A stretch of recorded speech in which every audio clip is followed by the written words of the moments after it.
Elijah never danced with an audience, not since he was 17, not since the stage lights dimmed on a life that should have soared. These days, his dance was silent, private, confined to the stillness of early mornings or the fading light of twilight when the mansion's windows reflected nothing but the sky. His world had become the polished leather of luxury car interiors, the monotony of routes from estate to boardroom, from boardroom to gala. As the personal chauffeur to billionaire Arthur Wexler, Elijah James moved like a shadow, always present, never noticed. He liked it that way. But everything changed the day Lily Wexler spoke to him. It was a Tuesday, and the Wexler estate sat quiet under the late spring sun. The garden smelled of hydrangeas and old money. Elijah waited near the black Rolls Royce, as he always did during Lily's physical therapy sessions. He was never invited to witness them, just told to be ready. But that day, the physical therapist was late, very late. Elijah noticed her wheelchair slightly turned toward the flower beds. She was alone, staring. So still, he wondered if she was asleep. He hesitated, then approached cautiously. "Miss Wexler," he said, lowering his voice like one might in a chapel, "would you like me to help you turn your chair?" Her eyes flicked toward him, clear gray, like steel washed in rain. She blinked once, then nodded. He walked around her gently, touched the handles of her chair as if afraid it might dissolve, and turned her slowly to face the sun. She said nothing, but her fingers moved, tapping, subtly, against the armrest, a rhythm, barely audible. "You're drumming something," he said. "What song is that?" Her lips twitched, the faintest suggestion of a smile. "Swan Lake," she whispered. It was the first time she'd spoken to him. Elijah froze. Not because of what she said, but because he knew the passage. He could hear it in her rhythm. Act 2, Odette's transformation. "Would you—" She hesitated. "Can you dance it?" He didn't answer. He couldn't. But something pulled him. Something electric and old and buried too deep to resist. He stepped back, took a breath, and slowly let his body respond. It was no performance, no flourishes. Just a man remembering what it felt like to be free in motion. He stepped onto the soft grass and moved with quiet precision, arms lifting, one foot guiding the other in a measured pirouette. Lily watched, unmoving, but her expression softened. Her eyes, once dulled by medications and isolation, now tracked every movement. She tapped again. The rhythm picked up.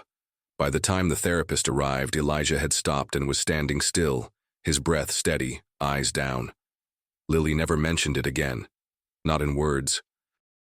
But the next day, she dismissed her therapist early, and the next, and the next. It became their secret ritual. At first, Elijah danced alone while she watched. Then she asked to learn the hand movements. He taught her from the ground up, literally. They used her fingers, then her arms, then her breath.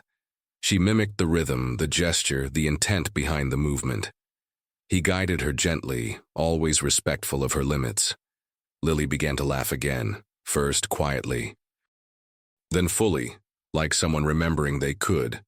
In those sessions, under the shade of the plum trees, something shifted between them.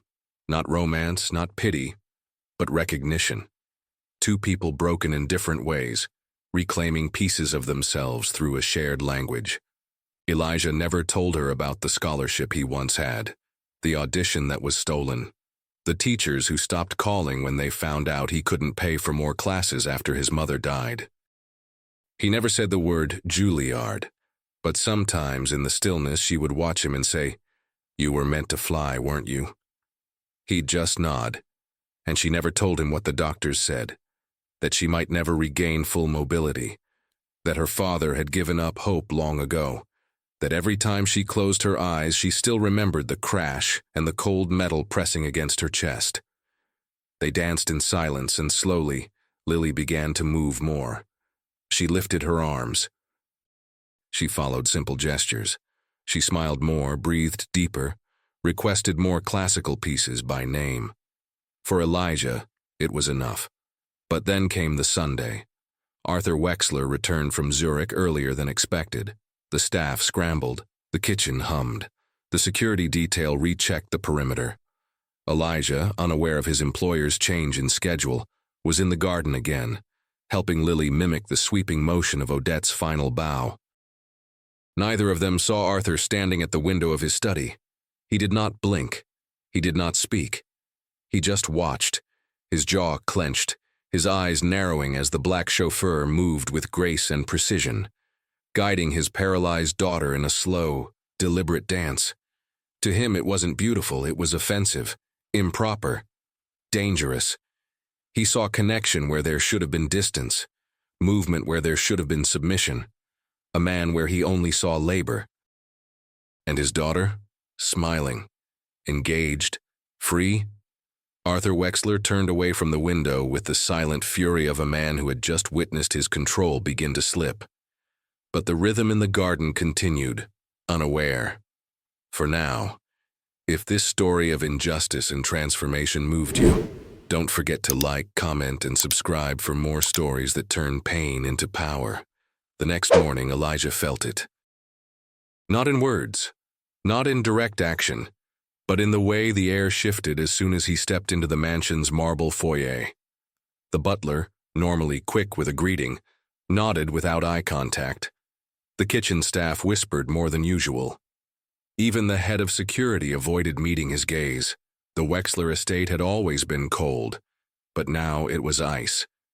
Still, he did his job. He polished the rolls. He adjusted Lily's chair before her scheduled walk. He moved like clockwork. But his mind ticked with unease. It wasn't until midday, as he waited outside the side entrance after bringing Lily back from a routine hospital appointment, that the silence broke. "Elijah," came the voice. Cold, clipped, unmistakable. Arthur Wexler stood in the doorway, hands in his pockets, looking as if he were inspecting a stain on a priceless sculpture. "Sir," Elijah said, bowing his head respectfully. Arthur studied him for a long beat. "My daughter seemed quite animated lately." Elijah didn't move. "She's making progress. I believe her new therapy regimen is helping." Arthur's jaw ticked. "Is that what you call it? Therapy?" Elijah said nothing. Arthur stepped forward slowly. "Let me make something very clear. You are here to drive, that is your function. Your proximity to my daughter is incidental, not a privilege." Elijah's back straightened, the same way it had in every courtroom, every traffic stop, every moment he was told who he wasn't allowed to be. "Yes, sir." "Then explain something to me," Arthur said, voice low. "Why did I look out my study window yesterday and see my employee, my chauffeur, dancing with my disabled daughter?" Silence. Arthur's voice sharpened. "Was she coerced?" "No," Elijah said quickly, but with calm. "Never." "Was this some sort of performance?" Arthur's eyes glinted with an old venom. "You looking for a payout, a documentary deal?" Elijah blinked, stunned. "No, sir. I would never—" "Because in my experience," Arthur continued, circling now, "when people like you find access to a life like this, it's never about kindness. It's opportunity. You see weakness and try to make it look like connection. You use emotion like a tool." Something in Elijah twisted. The words weren't new. But the setting, the authority behind them, it burned deeper. Still, he kept his voice measured. "With all due respect, sir, Lily asked me to dance. It brought her joy. That's all." Arthur stopped. His eyes bore into Elijah with something primal, something that had nothing to do with dance or dignity. "I don't pay you to bring my daughter joy. I pay you to obey." Then, a sound neither man expected. A slow clapping from the hallway behind them. They turned. Lily Wexler, in her wheelchair, hands mid-clap, was staring directly at her father. Her voice, though quiet, rang like a bell. "Is that really how you see me? As a body to be managed? A symbol to preserve?" Arthur took a step back. "Lily, I wasn't supposed to walk again, remember?" she continued, her voice steady. "But I'm moving my arms now, I'm breathing better, and I'm smiling, Father. something I haven't done in 2 years. He looked caught, small. That's beside the point. He gave me hope, something you stopped giving the moment the doctor said the word wheelchair. Elijah took a breath, unsure of whether to stay or walk away. This moment wasn't his, but Lily turned to him next. Elijah, she said gently, would you please help me demonstrate something? He approached slowly. She raised one arm, shaking, ungraceful, but with effort and intention. He mirrored her. Then she lifted the other. Together they moved through the familiar steps of their simplified routine. 3 gestures, a breath, a bow. It lasted 10 seconds. But when it ended, the silence in the hall was no longer empty. It was stunned. Lily turned back to her father.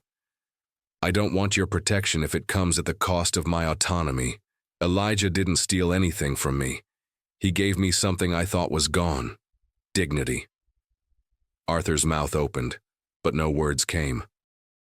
And if you try to fire him, she said quietly, I will leave this house permanently.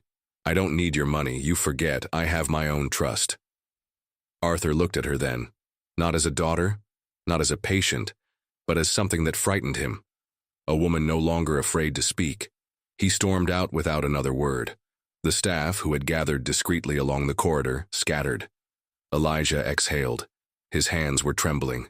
Lily turned to him, softening. Are you okay?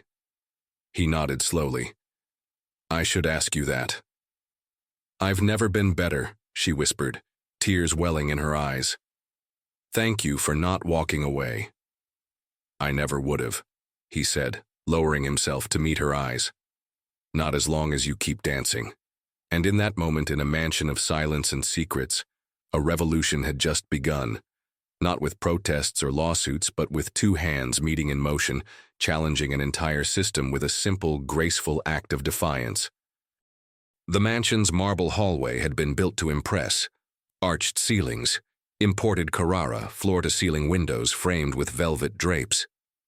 But in the stillness of that evening, it became a battleground.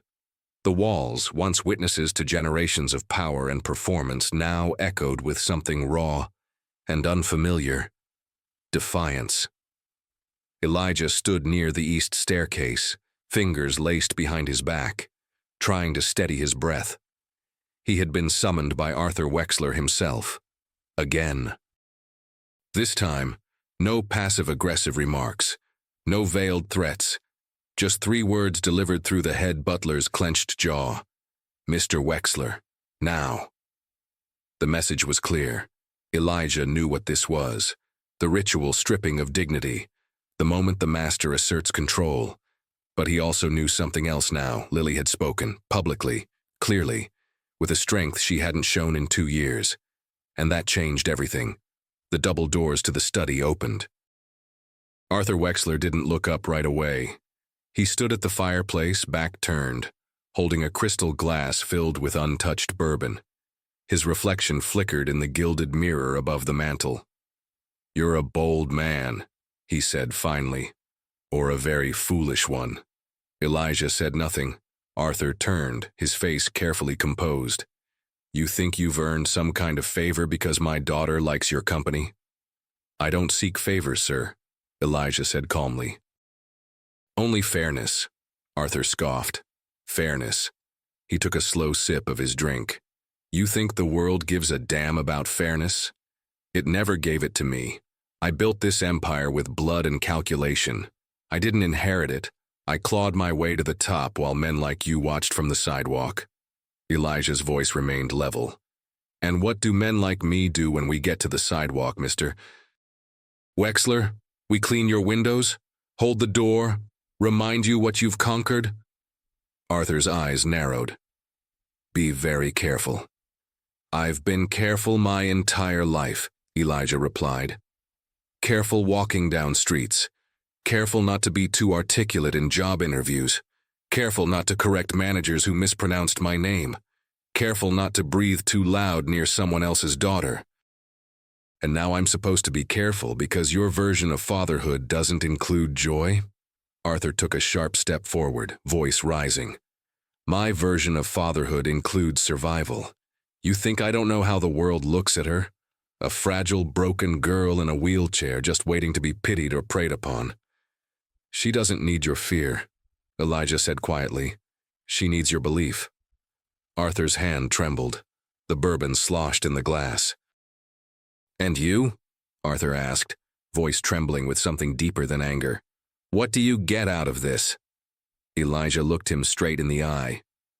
I get to see her move. I get to watch her smile again, that's it. Silence. Then a knock on the door. It creaked open, and Lily entered, alone. She wore a midnight blue blouse and her hair was pulled back. She looked calm, composed, more present than Elijah had ever seen her. Her wheelchair glided smoothly over the polished floor. Don't do this, Father, she said softly. Not in this house, not in front of me. Arthur faltered. Lily, this is not your concern. No, she interrupted.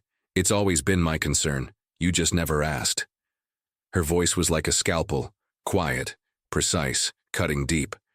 I've watched you bury yourself in business deals, in power, in appearances, but I'm not your stock portfolio. I'm not one of your controlled assets. Arthur turned away, as if facing her was more painful than any confrontation. I needed someone to see me as more than broken, Lily continued, and Elijah did, without agenda, without ego. He treated me like a whole person. He's your driver, Arthur muttered. He's my friend, she corrected, and more of a parent to me in these past 6 weeks than you've been in 2 years. The words hit like stone against glass. Arthur flinched, the impact undeniable. You think I wanted this? Lily asked, motioning to her chair. To be trapped in this house, in this body, while you orchestrate every detail of my existence like I'm a liability? You stopped dancing with me the day I couldn't walk. Arthur finally turned to her, eyes red. I didn't know how to help. You never asked. The silence stretched. Then, in a moment that would become legend in that household, Lily placed her hands on the wheels of her chair and turned to Elijah. Will you dance with me again? She asked. Arthur stiffened. Here? Now? Yes, she said. Right here. Elijah hesitated only a moment, then crossed the room and extended his hand. He didn't touch her, not yet, but offered the space between them like a stage. She lifted her arms. He mirrored her, and together they danced. Not with steps or twirls, but with breath, with motion, with intention. Her arms swayed, his followed. She leaned forward slightly, he bowed. A silent choreography unfolded, a language only they understood.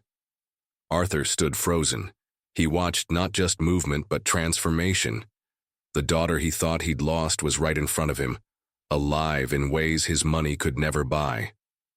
When they finished, Elijah bowed his head and stepped back. Lily turned to her father. If you still want to fire him, go ahead. But understand this, if he leaves, I go with him. Arthur didn't respond. The bourbon glass in his hand cracked slightly from the pressure of his grip. Elijah waited. For orders, for threats, for exile. But none came. Arthur Wexler simply walked out, leaving a trail of silence behind him. And in that moment it was clear. Something had broken. But not in Elijah. Not in Lily. In Arthur. And what would emerge from that fracture would shock more than just the people in that room. It would soon shock the entire world. The snow outside the apartment window fell softly, silently, flakes dancing through the dusk, like distant echoes of a life Elijah barely allowed himself to remember. The room smelled faintly of wax polish and the cinnamon tea he brewed when he couldn't sleep. It was the only place in the city where he felt entirely his own. That night, after the confrontation in the marble hall, Elijah had returned home earlier than expected. He moved through his small apartment like a shadow, removed his jacket, placed his keys on the counter, and turned on the old stereo in the corner. Tchaikovsky, Swan Lake. He let the notes wrap around him, pulling him into memories long buried. The first time Elijah danced, he was 6. It was in the kitchen of their small apartment in East Harlem. His mother, Denise James, worked double shifts as a home nurse, but she always left music playing, old records from her youth, classical pieces she borrowed from the library. One evening, as she stirred a pot of rice, Elijah twirled beside her. His movements were messy, playful, spontaneous. But she saw something, not just joy, but intention. She saved for months and enrolled him in the cheapest local ballet class she could find, hosted in a church basement with cracked mirrors and threadbare floors. He was the only boy, the only black child. He didn't care. He felt weightless there, like his body made sense for the first time. By the time he turned 12, Elijah was being scouted. A visiting instructor named Ramon LaSalle, Cuban-born, Juilliard-trained, saw Elijah perform a solo improvisation and offered to sponsor him for an audition at the National Ballet Academy. Elijah never forgot that day, or what came after. He passed the audition with ease. Ramon called it the beginning of flight. But at the scholarship meeting, things changed. He and his mother arrived early, dressed in their best. Denise had borrowed a blazer from a neighbor. Elijah wore his only tie.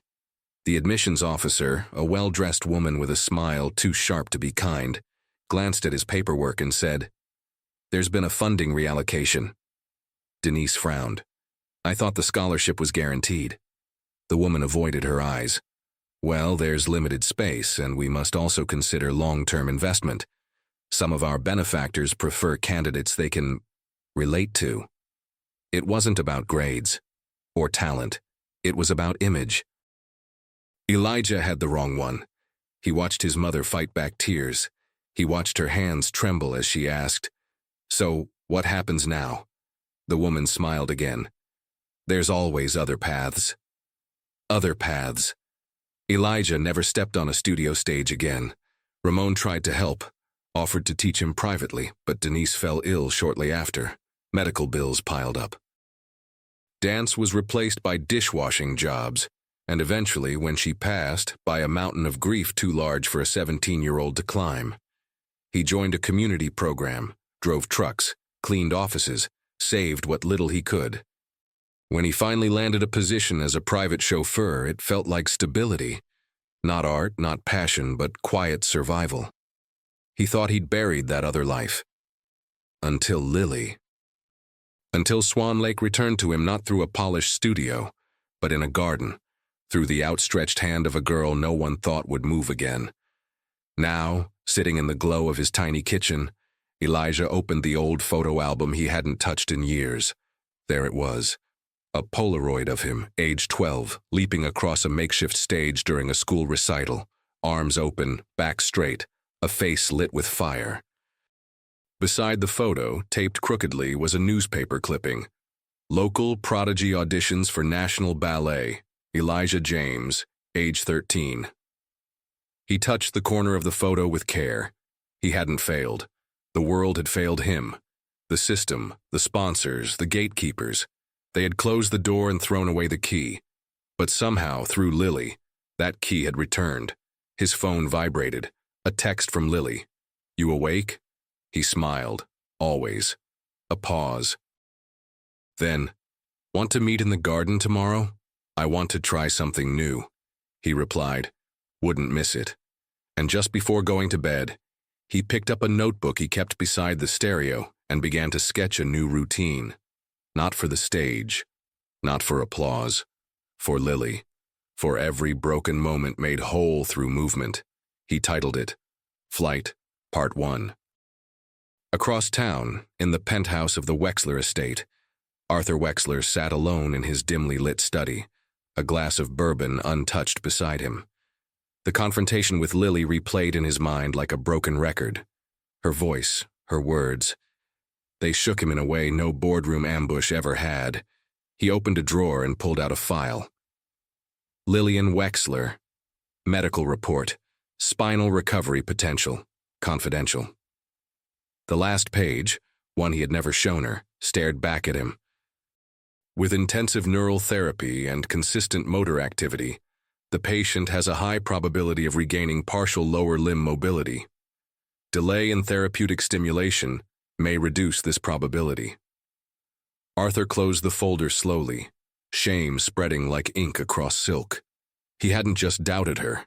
He had delayed her, out of fear, out of control, out of the belief that protecting meant limiting. In the quiet of the night, Arthur looked out over the city, a man surrounded by everything except forgiveness. The past was rising like a tide, and soon the world would learn that the story of Elijah and Lily was not a tale of pity or rebellion. It was a reckoning. The Wexler estate was a world within itself, gated, pristine, and impeccably managed. Every surface gleamed, every routine followed military precision, every staff member knew their lane. But beneath the polished floors and sterile order, something unspoken had begun to bloom. Tension. It started in the kitchen, as it always did. Between sips of morning espresso and glances at the household itinerary, the murmurs began. "Did you hear what happened in the marble hall?" Miss Lily spoke back to him, said she'd leave the house if he fired Elijah. "I saw it with my own eyes." He looked stunned, like he didn't know what to do. It spread next to the laundress quarters where folded linens became secondary to secrets exchanged under breath. "Do you think he's still going to fire him?" "Not if he's smart. Word is, she's got full control of her trust now. That girl's got steel in her spine, more than her father if you ask me." By the time the security team ran its afternoon sweep of the premises, the speculation had evolved from gossip to quiet alignment. And that terrified Arthur. He wasn't used to the staff watching him. Not like this, not with suspicion. For 2 decades, Arthur Wexler had ruled his household the way he ran his corporations, with rigid hierarchy and emotional detachment. The staff respected him because they feared him, until now. Now they whispered. Now they looked up when he entered the room, and not in deference but calculation, judgment, because something had shifted. A man like Elijah, who once blended seamlessly into the shadows of the estate, now stood at its very center, not because he demanded it, but because Lily had chosen to stand beside him. And in a house built on power, choice was the greatest rebellion. In the servants' lounge, Elijah quietly folded his gloves and laid them beside his keys.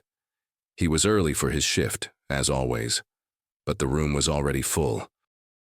Housekeepers, valets, groundskeepers, all pretending to read or clean, all pretending not to look his way. Finally, Mrs. Noreen, the estate's longest-serving housekeeper, broke the silence. "You've stirred the hive, Mr. James," she said with a knowing smile. Elijah looked up, careful. "I didn't mean to. No one ever does. But sometimes it takes a good shake for the queen to remember what's worth protecting." There was a soft chuckle around the room. "Truth is," she continued, her hands never stopping their careful folding of linens, "we've all been watching you. Not because of Lily, because you walk through this house like someone who doesn't belong here, but refuses to apologize for it."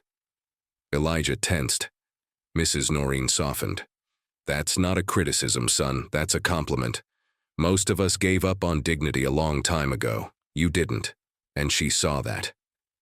"She's strong," Elijah said simply. "She is now."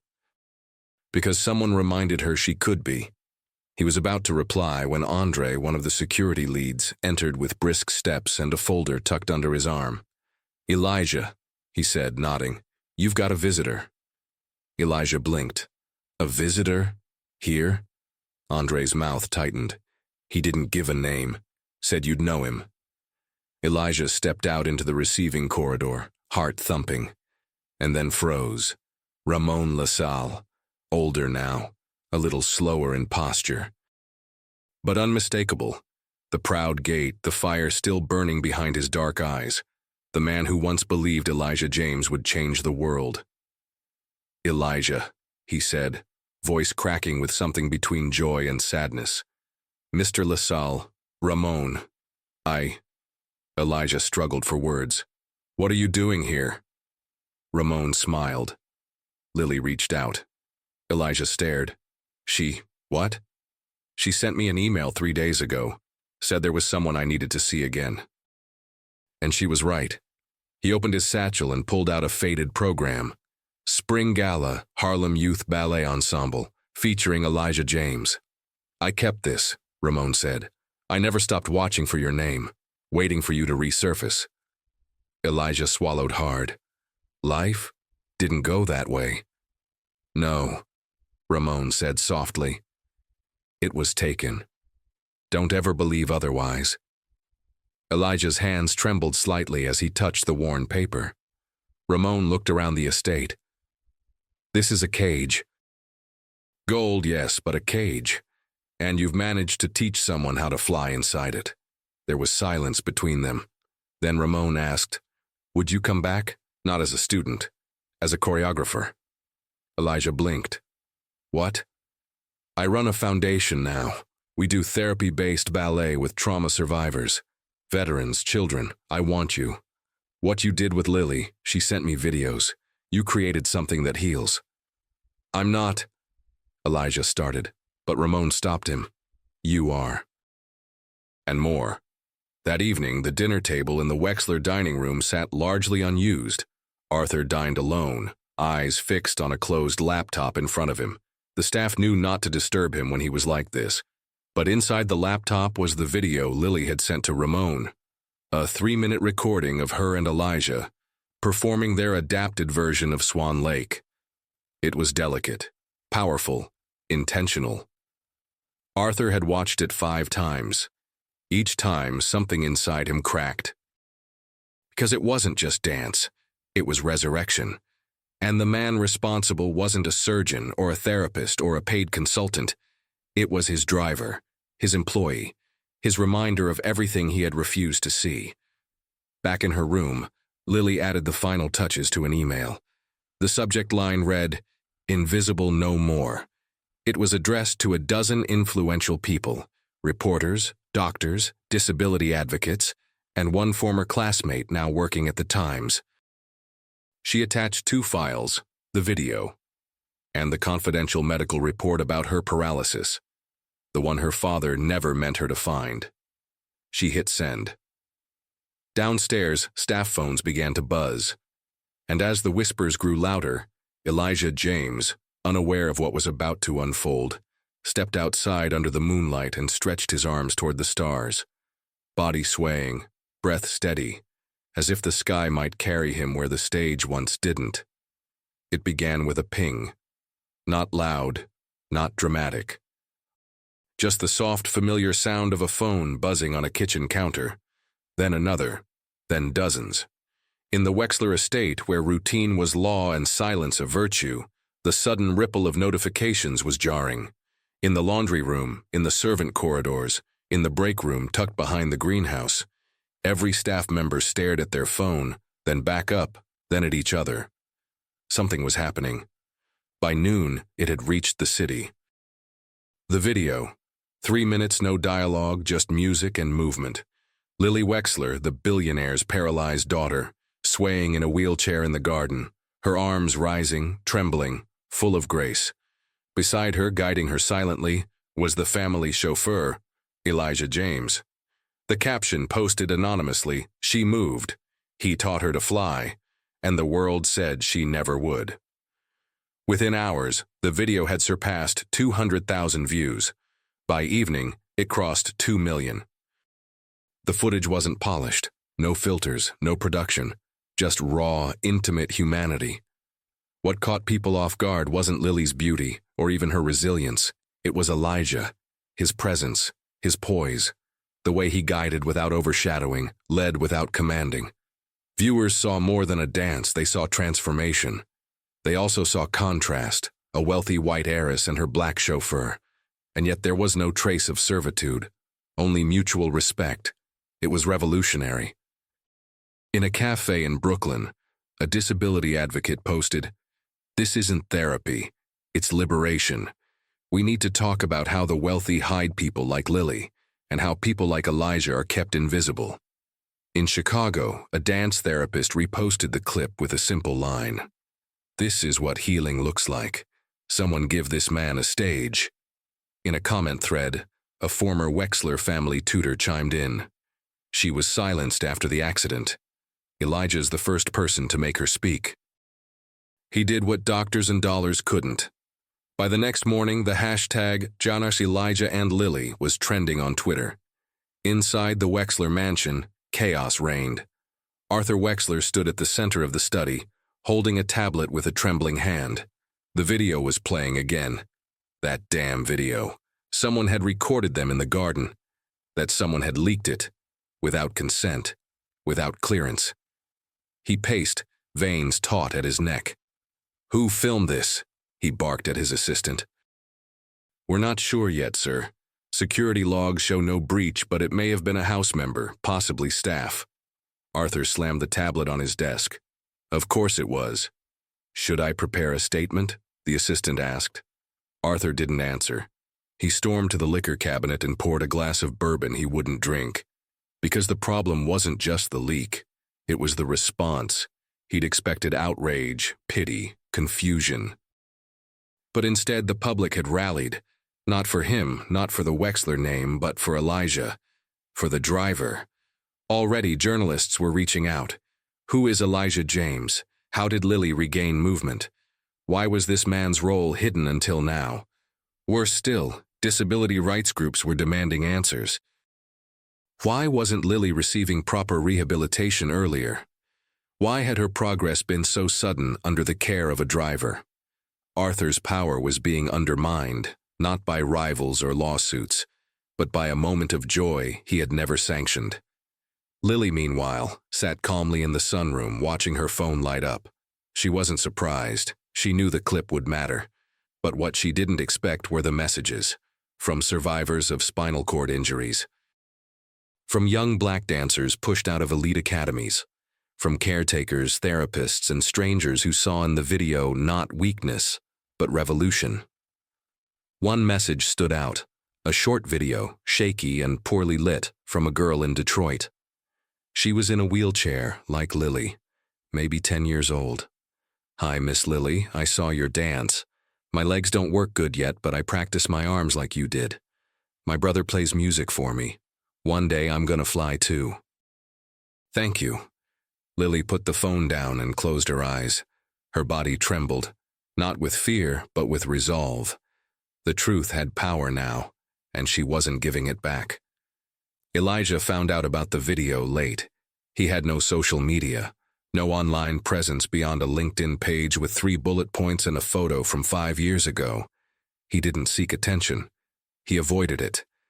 But when he entered the estate that afternoon, Andre from security pulled him aside. "You're viral," Andre said, smiling like a man with a secret. Elijah blinked. "What?"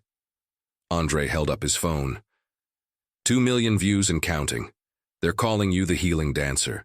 People are writing articles. Even Time reposted it." Elijah stared. "Someone filmed us?" Andre hesitated. "Yeah, we're trying to trace who, but I don't think it matters anymore. People are on your side." Elijah said nothing. He walked to the garden alone. It was quiet. The wind moved through the plum trees, and there, on the stone bench where they always rested after their sessions, was a printed-out tweet.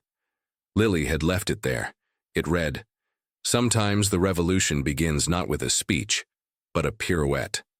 Beneath it, her handwritten note, "Don't let them shrink this into scandal. Let it grow into truth." That night, Arthur Wexler met with his PR firm. They recommended damage control, a pre-written statement. Something about artistic expression and private family moments. Arthur refused. Then they made another suggestion. Leak Elijah's background, frame him as a failed dancer with an agenda, redirect the public narrative, paint him as opportunistic. Arthur didn't answer immediately, but something in his eyes flickered. If he couldn't control the story, maybe he could at least reshape it. He looked out the window, jaw clenched. Because whether he liked it or not, the world now knew Elijah James existed, and soon they'd know everything. Across the city, in a modest apartment, Elijah sat alone on the edge of his bed, watching the video for the first time. He saw himself move. his hands guiding Lily's trembling arms. He saw her smile, and then he heard a voice, not from the video, but from memory, his mother's voice, soft and certain. "Dance, baby, even if no one's watching." Especially then. He closed his eyes, because now the whole world was. The Wexler Foundation's annual gala was, by design, the crown jewel of New York's philanthropic calendar. A theater of tuxedos, diamonds, and false humility wrapped in press flashes and champagne. Every year, Arthur Wexler arrived last, made a speech no one remembered, and left early, content in the knowledge that the name Wexler would dominate headlines for the next 24 hours. But this year was different. This year his name was already on every tongue, and not for his charities. That night the ballroom of the Met Grand Hotel pulsed with veiled curiosity. Crystal chandeliers sparkled above a sea of suits, gowns, and surgically sculpted smiles. The orchestra played its rehearsed medley. Waiters in white gloves moved with choreographed grace. And then, the crowd turned. The entrance doors opened, and Lily Wexler entered, not pushed by an attendant, not hidden behind handlers, but moving herself. Her arms guided her wheelchair forward with practiced strength. She wore a deep emerald gown, off-shoulder, elegant. Her hair framed her face in soft waves. She glowed. Beside her, Elijah, no longer in his driver's uniform. Tonight he wore a tailored black suit and a quiet confidence that made people pause. The posture of someone who had been underestimated his entire life and had finally stopped caring. Cameras turned, flashes exploded, phones rose. It wasn't just a statement. It was a spectacle. The billionaire's daughter and her chauffeur arriving together. Unspoken electricity crackled in the air. In the corner of the room, Arthur Wexler stiffened. The board of trustees murmured among themselves. Donors eyed each other, calculating implications. But before Arthur could move, the MC approached the podium. "Ladies and gentlemen," she announced, "before Mr. Wexler addresses the room, we're honored to welcome someone who has asked to speak, someone whose story you may already know." Arthur's eyes narrowed. No one had cleared this with him. Lily rolled to the front of the room, her microphone already in hand. For a few seconds there was only silence. Then she began. "Most of you know me as the daughter of Arthur Wexler. The girl in the accident, the face on last year's donation brochure." Polite chuckles flickered through the room. "But that's not who I am anymore." She paused. "Because someone reminded me I'm more than what happened to me. He reminded me that movement isn't just physical. It's emotional, spiritual, revolutionary." She turned toward Elijah, who stood just behind her. "Many of you have seen the video. You've shared it. You've commented on it. But what you didn't see is what came before it. You didn't see the months of silence, the nights I couldn't sleep, the therapy sessions that left me hollow. And you didn't see how my own father, the man whose foundation claims to support recovery, withheld from me a report that said I had a real chance to walk again." Gasps. Arthur stood sharply, his voice cutting through the ballroom. "That's enough." But Lily didn't flinch. "I have copies of the report," she continued. "I have emails. I know exactly when the decision was made to stop fighting for me, and I know why." She looked him straight in the eye. Because control felt safer than hope. Arthur froze. The room was a snow globe, perfect, frozen, ready to shatter. "Elijah James isn't just my driver," Lily said. "He is a dancer, a healer, and the reason I'm here tonight. He saw me when no one else did." Elijah shifted, stunned, but didn't move. "I'm not asking for applause," Lily said. "I'm asking for truth." She reached into her bag and pulled out a small remote. With one click, the ballroom screens behind her came to life. Images flashed, her medical report, side-by-side videos of her progress, time-stamped logs of emails between Arthur Wexler and the hospital's director, photos of Elijah leading dance therapy with her, dated weeks before her father claimed she was medically stagnant. And then, the bombshell. A document, A corporate email from a PR advisor addressed to Arthur, suggesting they discredit Elijah James as a disgruntled former artist to redirect media focus. A collective inhale swept the room. Arthur's face drained of color, but Lily wasn't finished. "I will no longer be the silent face of recovery," she said. "Tonight I'm announcing the launch of the Fly Again initiative, a foundation dedicated to movement-based therapy for underserved trauma patients. Our first partner? The LaSalle Dance Center for Healing." The screen shifted. A logo, a mission statement, a photo of Elijah taken candidly during a recent session with a group of disabled veterans. "And the first executive director," Lily continued, "is standing right here beside me." She turned to Elijah. Elijah James, dancer, director, leader. The room erupted. Applause, cameras, rising voices. Arthur tried to speak, but no one heard him. The power had shifted, irreversibly. Elijah stepped forward to the podium. He took a long breath. "I was trained to keep my head down," he said, "to serve quietly, to never overstep. But healing doesn't happen in silence, and neither does justice." The applause grew louder. "I didn't plan to be seen," he finished, "but now that I am, I won't disappear again." That night, the headlines wrote themselves. Heiress exposes father's deceit at gala. Dancer-turned-driver becomes face of healing movement. Fly Again, how one man taught the Wexler legacy to walk again. Arthur Wexler left the ballroom through a service door, his world quietly crumbling behind him. And in the center of the room, under golden chandeliers and camera flashes, Elijah and Lily stood side by side, not as servant and employer, not even as student and teacher, but as equals, as revolutionaries, and as proof that sometimes the most powerful speeches are danced before they're spoken.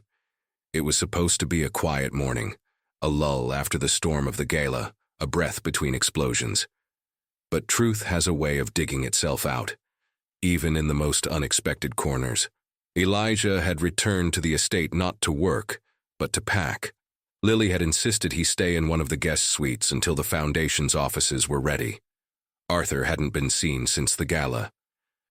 Rumor had it he was in upstate Connecticut, reassessing priorities. No one missed him. The staff moved with a new rhythm.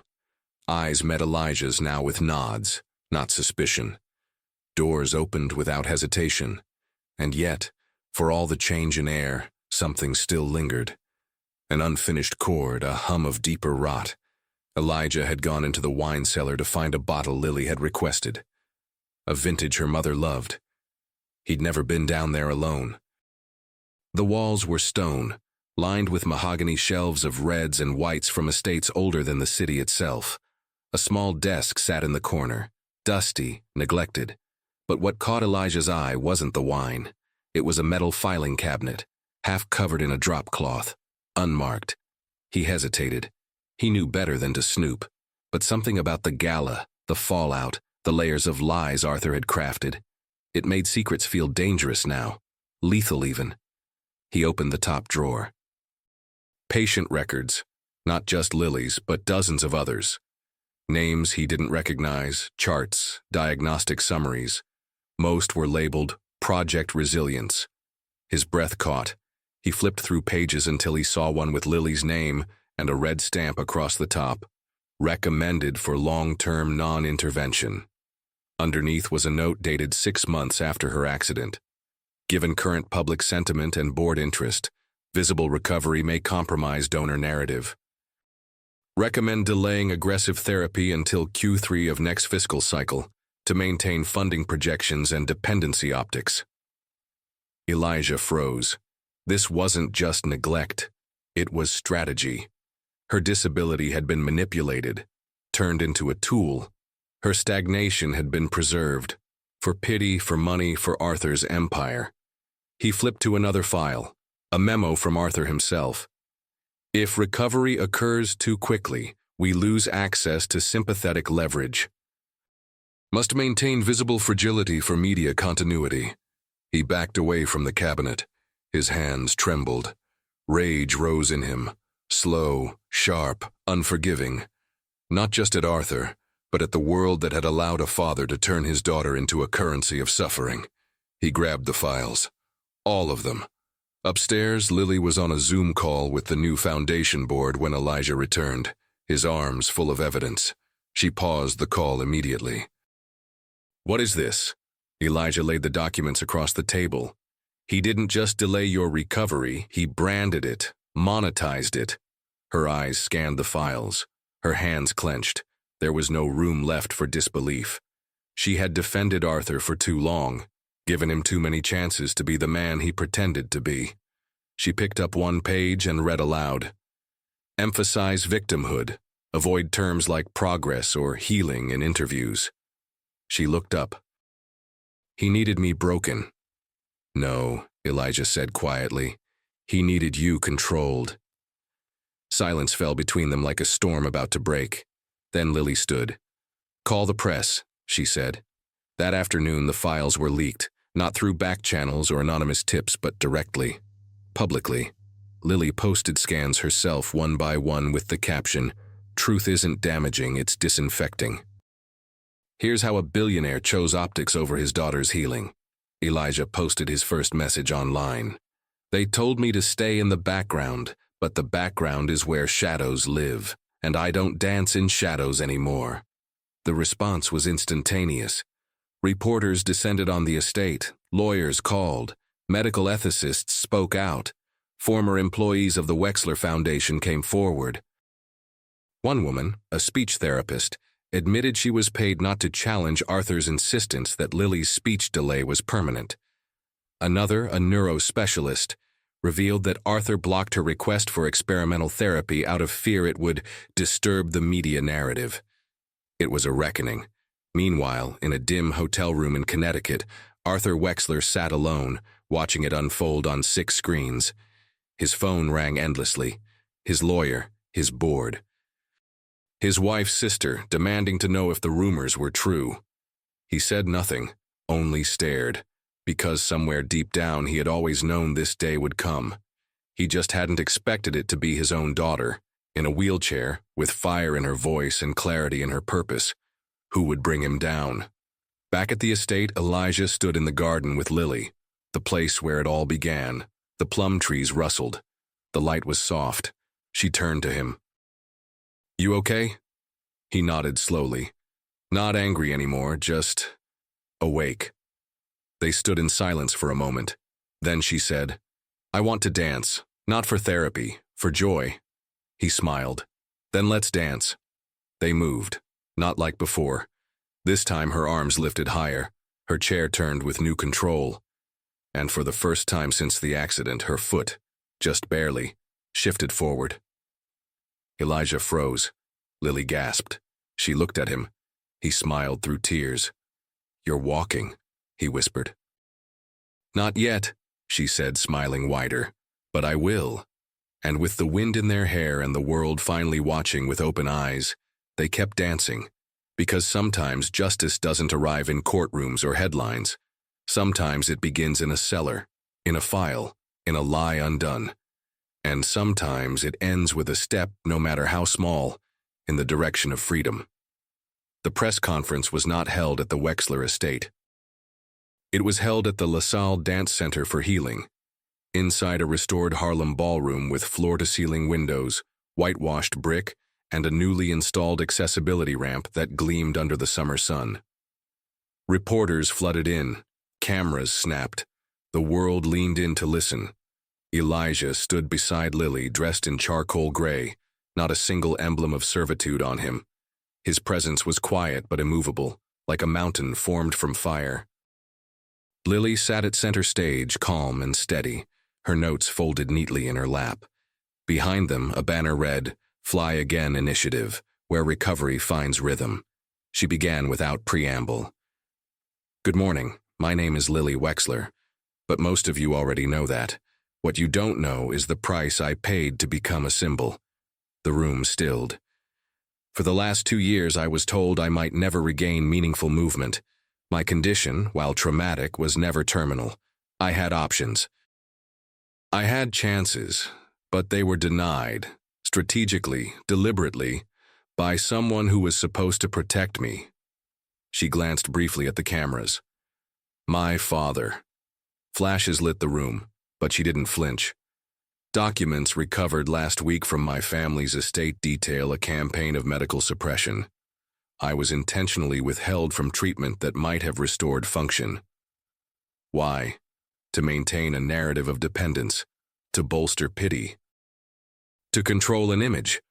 She paused, letting the weight settle. My father profited from my stagnation. He branded my disability as a tragedy, a marketing tool for donors.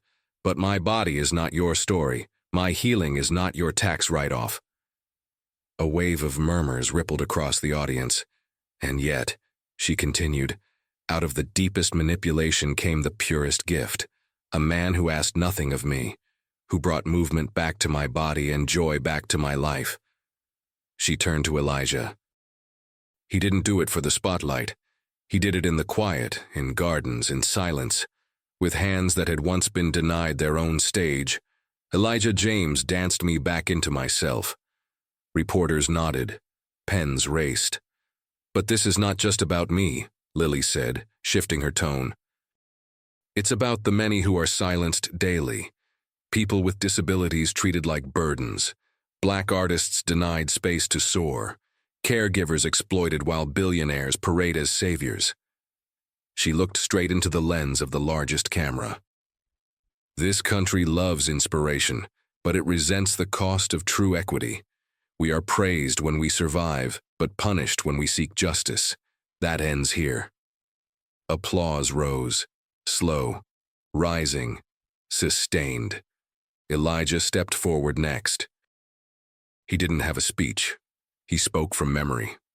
When I was 17, I lost my chance at a stage because someone decided I didn't look like ballet.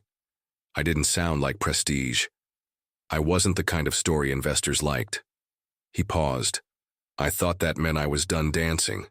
He looked at Lily. But what I've learned is that dancing doesn't need a stage. It just needs truth. And sometimes the most powerful choreography begins when no one's watching, when all you have is breath and hurt, and the courage to move anyway. He raised a page in his hand. This is the resignation letter of Arthur Wexler from the board of the Wexler Foundation, effective immediately. In it, he takes full responsibility for the suppression of my partner's medical care and the misuse of charitable funds. He has agreed to dissolve the current board, transfer operational power to a new ethics-led panel, and contribute $25 million in reparative funding to the Fly Again initiative. A stunned hush fell over the room. Elijah folded the paper. I didn't fight him with lawsuits or threats. I fought him with the one thing he never expected: visibility. Lily wheeled forward. This is how we win. Not just by exposing darkness, but by becoming light. She extended a hand toward Elijah. He took it, and together they stepped forward as the crowd rose in a standing ovation. The footage aired across the nation that night. News anchors choked back emotion. Activists held up the press conference as a model for ethical accountability. Dance therapists called it a watershed moment. Meanwhile, inside the hollow echo of a penthouse apartment, Arthur Wexler stood alone, watching his legacy dissolve like sand beneath a tide. He didn't cry. He didn't shout. He simply stared at the screen as the daughter he never understood stood taller in a wheelchair than he'd ever managed in a tower of glass and gold. No statements came from his office. No rebuttals. Just silence. And that silence, at long last, was a kind of justice. Outside the ballroom, Lily and Elijah exited into the bright afternoon. Cameras flashed, but no one asked questions. They just watched a girl once forgotten, and the man who remembered her. Watched two people, formerly footnotes in someone else's empire, write a new chapter of their own. And somewhere deep in the hum of the city, in dance studios and rehab centers, in quiet homes and broken systems, the ripple began. A reckoning, not just for Arthur Wexler, but for everyone who ever dared to tell someone else what healing should look like. The first room in the new center smelled like fresh paint and eucalyptus. Morning light poured through skylights overhead, casting soft shadows across the polished wood floor. The mirrors along the wall still had protective tape on the corners, and the speakers, newly installed, hummed gently with cello notes from the day's warm-up playlist. This was their new sanctuary. Not a mansion, not a ballroom, but a studio, built from the ground up for movement, breath, and truth. Lily sat near the entrance, watching a group of children, each in wheelchairs or walkers, move through an adapted dance exercise led by a pair of therapists. Their faces glowed with concentration. One boy raised his arms just a little higher each time. A girl in the back found her rhythm late, but when she did, she smiled like she'd found a superpower. Beside Lily, Elijah stood holding a clipboard and a half-empty coffee cup. "They're strong," she whispered. "They're free," he corrected gently. She smiled. It had been 6 months since the press conference, 6 months since the empire fell, and something new, something grounded in love and resistance, took root in its place. The Fly Again initiative had opened its first center in Harlem, in the same neighborhood where Elijah once danced in church basements. It now employed over 24 staff, dance therapists, trauma specialists, movement artists. Most of them were people who had been turned away by traditional systems. Many had stories like his, stories like hers, and it was working. The pilot program with veterans had already produced 2 documentaries. Partnerships were being formed with hospitals. Community grants were flooding in. But more than that, lives were changing. People who had been written off, minimized, pitied, were now dancing. Not always gracefully, not always without pain, but always with purpose. Elijah's apartment was no longer silent. It rang with visitors now, young dancers, organizers, students, journalists. But every night after the noise subsided, he sat at his small kitchen table, opened his notebook, and sketched new routines. He titled one, "Return," another, "No Permission Needed," and every few weeks he'd teach Lily a new piece. Her mobility had increased steadily. She could now stand for short intervals, pivot from her chair to parallel bars. They didn't call it recovery anymore. They called it becoming. One afternoon, as they closed up the center, Lily looked at him and asked, "Do you ever miss it?" "What?" "The stage, the prestige, all that applause." Elijah thought for a moment. "No," he said softly. "Because back then I danced to be seen. Now I dance so others remember they can be." She reached over, placing her hand in his. "What if the world forgets again?" she asked. "What if it tries to silence people like us all over again?" He looked at her. "Then we teach the next generation to be louder." The final ceremony took place quietly. Arthur Wexler, disgraced but not imprisoned, a deal struck in favor of full financial relinquishment and public confession, signed over the last controlling interest in the Wexler Foundation to its restructured board. The foundation would now support initiatives that Arthur never believed in: housing for disabled youth, arts funding for marginalized communities, rehabilitation through dance and creative expression. He didn't attend the opening of the second Fly Again studio in Atlanta. He wasn't invited, but he watched from afar, seated in a corner of a rented room with a television he no longer controlled.